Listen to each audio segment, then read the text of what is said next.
असम में और केरला में पोलिंग भी हो गया।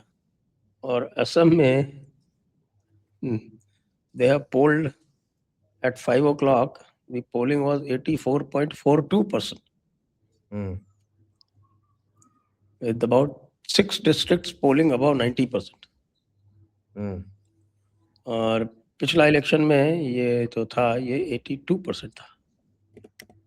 तो अब इससे आप असम में क्या देखता है, क्या परिवर्तन होने वाला है? देखिए, ये तो नहीं पता चलेगा कि क्यों आए हैं, क्यों नहीं आए हैं। But generally when numbers go up that much, it tends to be a wave. अब किसका वेव होगा ये पता नहीं है। मैं आपको वो डिस्ट्रिक्ट बता देता हूँ जहाँ वे वेव है 90% प्लस इज सालमारा, जो 90% मुस्लिम है, Dhubri, Goalpara, Barpeta, Barpeta is another, Bongaigaon, Darrang, seventh, there is seventh. So clearly, Seventh is Morigaon. Morigaon is next to Guwahati on the eastern side.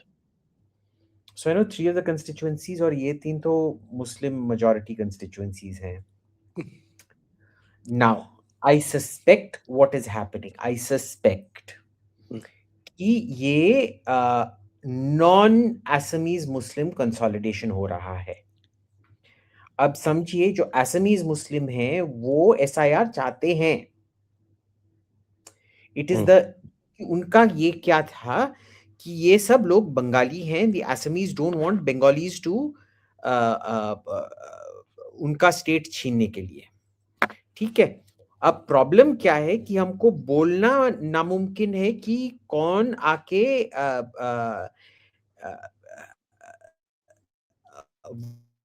Vote कर रहा है, नंबर 1। नंबर टू, जो एसआईआर हुआ था उसका क्या बाईपास करके have they been able to get documents and things like that, we don't know. SIR तो असम में हुआ नहीं चीज मैं ना। आपको बोलता हूं, ये अगर आप मेरे से, असम में तो एसआईआर हुआ नहीं भाई। that is the issue. This is no, but in the CA was done out there, remember, and that can be the basis वो of वहाँ वो हुआ था, आपका एनसीआर हुआ था। so हाँ, NCR, sorry, NRC not NCR, NRC और उसके बेसिस पे हाँ वोट्स गॉट कट। नाउ इसमें क्या था, अगर आप मेरे को 6 महीने पहले पूछते कि भाई क्या हेमंता दा जीतने वाले हैं, मैं बोलता बहुत बड़ा प्रश्न चिन्ह है। प्रॉब्लम क्या है कि जैसे ही इफ गौरव गोगोई एक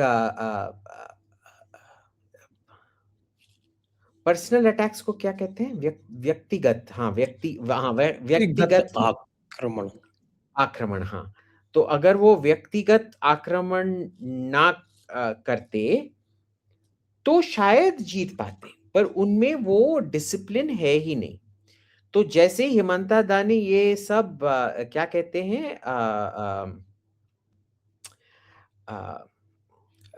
ये उनके बीबी का पाकिस्तान जाना, पाकिस्तान में एनजीओ का काम करना, ये सब रेस करना शुरू कर दिया, तो गौरव गोगोई ने भी वो मुद्दे पे नहीं अटके, वो उन्होंने अपना पूरा पैटर्न शिफ्ट कर दिया व्यक्तिगत आक्रमण पे। अब इसमें क्या होता है कि लोग क्या समझते हैं कि आपका कोई मुद्दा फिर है ही नहीं। तो इसीलिए मैं बोलता हूं कि अपने पनौटी टोपी पहन के कि कांग्रेस भारी भारी जीतने वाली है, 1000 सीट जीतने वाली है असेंबली इलेक्शन। और हिमंता बिस्वा वो तो बोल दिया ना राहुल गांधी ने कि जितने लोगों को हटाया है हम 10 लाख पट्टा देगा, 10 लाख पट्टा और देगा लोगों और देगा। तो ये देख लीजिए, इसमें क्या है कि 1000 सीट जीतेगा कांग्रेस और हिमंता बिस्वा शर्मा रिजाइन कर देंगे, और मार्क माय वर्ड्स, बीजेपी अगले 150 साल कमबैक नहीं कर पाएगा असम में। एनीवे, थोड़ा सीरियस बात कर ले।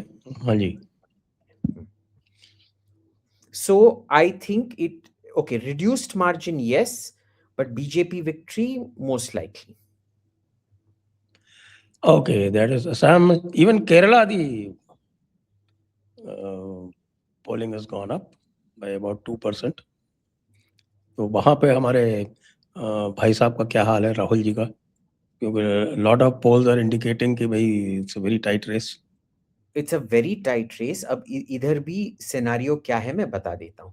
अब देखिए, जीत या हार मैं आपको सिनेरियो बताऊंगा, या जीत या हार मैं बस पनौटी प्रेडिक्शन दूंगा, ठीक है?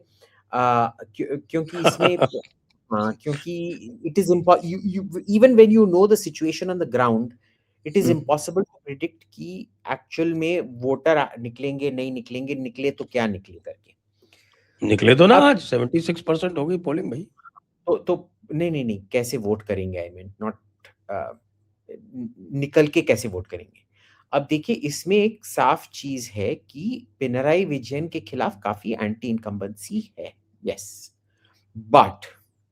बट इसमें क्या प्रॉब्लम हो जाता है कि एंटी इनकम्बेंसी होने के बावजूद पहले क्या होता था कि कांग्रेस में कई सारे फैक्शंस होते थे, अभी भी हैं, बहुत सारे फैक्शंस हैं, जिनमें जो दिल्ली में डिफैक्टो प्रेसिडेंट होता था, नॉट डे जूरे प्रेसिडेंट जो मल्लिकार्जुन खड़गे हैं, बट डिफैक्टो प्रेसिडेंट जो राहुल गांधी हैं, वो बादशाह की तरह होते थे दिल्ली में बैठे. वो बोलते थे, बेटा तुम मत लड़ो, तुम मत लड़ो, शांति प्रस्ताव कर लो, अभी 3 महीने के लिए मुन्ना शांति कर लो, उसके बाद जो करना है कर लो, ठीक है ना?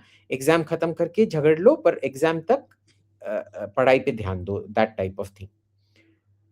प्रॉब्लम क्या है कि एक फैक्शन का जो नेता है केसी वेणुगोपाल, वो राहुल गांधी के इतना निकटतम हो गया है कि बाकी जो फैक्शंस हैं उनको ये स्टेप मदरली ट्रीटमेंट दिया जा रहा है.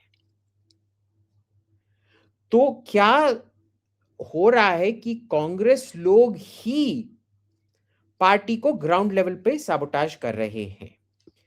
इसमें दूसरा प्रॉब्लम क्या है कि एक किस्म से जैसे ही कांग्रेस मुसलमान पार्टी बन गया है उधर, communists to a large extent have become a Hindu party. They have become a Yes. Hindu party. Yes. Which is very curious. I mean, They changed their stance in the Sabarimala petition. They've changed their stance on everything because they've realized कि they need Hindu consolidation to happen. अब BJP अगर अच्छा करेगा, किससे vote छीनेगा? Congress से नहीं, वो फिर कांग्रेस से कम्युनिस्ट छीनेगा ना. Nair community is solidly behind Congress, has been, लेकिन वो showing signs of breaking out.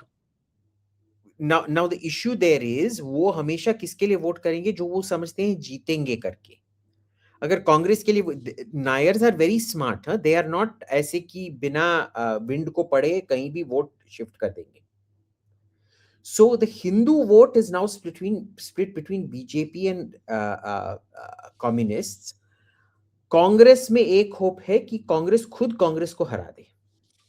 अब आप समझ लीजिए, इतिहास में नहीं हुआ है केरला में कि एक सरकार को 2 टर्म मिला है. ये पहली बार केरल में 2 टर्म उसी पार्टी को मिला है. तो वाजिब है कि बहुत लोग बहुत गुस्से में हैं, एंटी इनकम्बेंसी काफी ज्यादा है. Now let us see how this works out on the ground. अब जो हमारे जो बीजेपी के दोस्त हैं उधर, वो बहुत कॉन्फिडेंट हैं. They are very confident, surprisingly, of getting a very large segment of the Christian vote. और जो हाँ, बीजेपी, और ये जो बोल रहे हैं कि only one denomination, Syro Malabar, Catholics are not voting for them. Which is fine. देखो, अगर हम अब वोट ब्रॉड बेस कर रहे हैं, ये अच्छी बात है ना. अब ये क्या हुआ है कि ये एफसीआरए पे जो पाबंदी लगाई गई है, इसमें थोड़ा प्रोटेस्ट हुआ है, तो शशि थरूर ने आके उसके बारे में बोला. पर देखिए, ये चर्च लीडरशिप है. चर्च लीडरशिप, मैं आपको ये बता रहा हूँ, सारा प्रोटेस्ट जो है वो कैथोलिक्स ने किया है, साइरो मालाबार ने नहीं किया. तो नहीं किया. हाँ, बिकॉज सिरो मालाबार को बाहर से पैसा ही नहीं आता है ना, because they are not externally based, they are purely Indian based. Whereas it is the Catholics जो जिनका पैसा बाहर से आता है ना. तो इसमें so it is very curious, BJP का हिंदू बेस लेना एक किस्म से कांग्रेस को हेल्प करता है, और बीजेपी का क्रिश्चियन वोट लेना तो बीजेपी कांग्रेस के अगेंस्ट जाता है ना, कांग्रेस के अगेंस्ट जाता है। और कांग्रेस के फैक्शंस ही खुद कांग्रेस के अगेंस्ट हैं। तो देखते हैं क्या होता है। अगर बाय चांस कांग्रेस नहीं जीती, मैं बोलूंगा इसके अगर नहीं जीती तो मैं बोलूंगा इसका सबसे बड़ा योगदान हुआ होगा कांग्रेस के लोगों से ही। So thank Congress that Congress did not win if they do not win. भाई आपस में एक दूसरे को हराने को लगे हैं ना। बाकी लोग जो है वो सतीशन ग्रुप है, और एक आपका चनीथला ग्रुप है, they don't want to see KC Venugopal becoming CM. But ये भी देखो, इट इज और नॉट केसी हमारे जो इट इज, तरूर साहब हैं वो नायर हैं, आपको पता हो। देखिए तरूर का क्या प्रॉब्लम है कि वो कोई फैक्शन में नहीं है, वो खुद तरूर इज तरूर, ठीक है। उनका एक बहुत urban fan base, voter base है, जो लास्ट टाइम राजीव चंद्रशेखर ने बहुत खतरनाक तरीके से चैलेंज किया था। आपको याद होगा कि 2019 में वो और भी बड़े मार्जिन से जीते थे जो 2014 में जीते थे, and this was against a wave. But 2024 के इलेक्शन में उनका मार्जिन बस 15,000 तक, आई थिंक 2019 इलेक्शन में उनका मार्जिन 1 पॉइंट समथिंग लैक्स था, बट इसमें उनका मार्जिन बहुत कम हो गया था, 15,000, 15-20,000 ऐसे कुछ हो गया था अगेंस्ट राजीव चंद्रशेखर। तो अर्बन एरिया में क्लियरली पेनिट्रेशन हुआ है, but let us see. But Tharoor is not a faction, we need to remember this. ये कोई भी केसी वेणुगोपाल को, ये जो भी हो, केसी वेणुगोपाल को ये चीफ मिनिस्टर बनने नहीं देंगे। प्रॉब्लम क्या है कि सीपीआई ने साफ साफ बोल रखा है कि पिनराई विजयन ही हमारे चीफ मिनिस्टरियल कैंडिडेट हैं, बट कांग्रेस में कुछ नहीं बोला गया है। अगर राहुल को ये इंटरनल क्राइसिस टालना होता, वो एक कोई कॉम्प्रोमाइज कैंडिडेट को चीफ मिनिस्टर के तौर पे खड़े कर सकते थे, बट क्योंकि उन्होंने नहीं किया, इन सबको पता है कि क्योंकि केसी वेणुगोपाल इसके बहुत निकटतम है, राहुल गांधी के निकटतम है, उसी को बनाया जाएगा, doesn't matter which faction wins.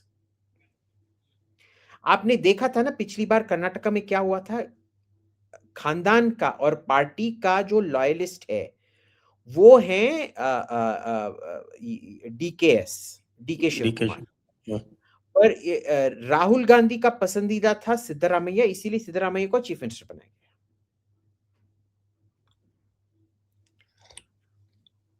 So everything I'm hearing is that the sabotage is coming from internally within the Congress.